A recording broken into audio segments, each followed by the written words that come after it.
జరిగేది జరుగుతుంది, జరగనది అన్నటికీ జరగదు. జరిగేది జరగకుండా జరగనది జరుగుతున్నట్లు జరిపించేవాడు ఆ మహాశివుడు. అంతా శివయ్య లీల. అలా వెళ్తే ఆ ఉత్తరాన్ని ఉంటాడు. పో. ఆ దాసి చెప్పింది నీకేమైనా అర్థమైందంటే? నీకు అర్థమైందేమో కానీ నాకు ఒక్క మొక్క అర్థం కాలేదు బావా. ఒక్కొక్కసారి అర్థమైనట్టు ఉంటుంది, ఒక్కసారి నాకు అర్థం కానట్టు ఉంటుంది. గొప్పోళ్ళ మాటలు అలాగే ఉంటాయి, అర్థం చేసుకోవడమే చాలా కష్టం. మహానుభావులు.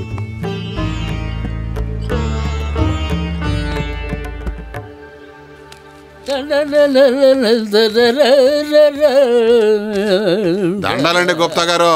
దండాలు. మా సూర్యుగాడిని ఏమైనా చూసారా? చూడలేదే. సందకాడి నుంచి ఎత్తుకుతున్నానండి, ఏమయ్యాడు కనపట్టలేదు. పొద్దు నుంచి వెతుకుతున్నాను, నాకే కనపడలేదు. అందుకేగా తమర్ని అడిగింది. వేరేకి